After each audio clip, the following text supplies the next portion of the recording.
So what appears to have happened is a file containing what seems to be over 6 million different passwords for LinkedIn users has made its way onto the net.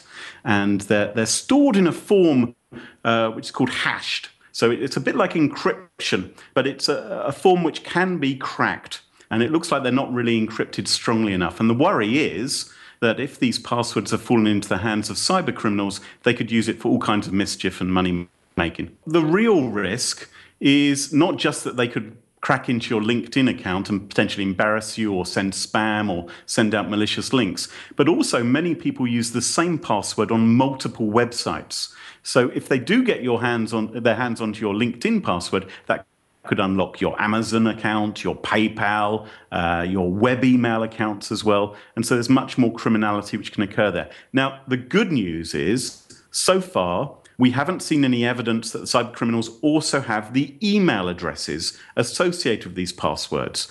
Although I think we have to assume the worst. Unless we hear differently, I think we're going to have to assume that they may have those too. It's just that they haven't chosen to release those into the wider public. Well, certainly keep calm, have a cup of tea, but you need to take action right now. Just to be on the safe side, change your LinkedIn password and get out of the habit of using the same password on multiple websites. Because if you do that, that's a recipe for disaster in the future.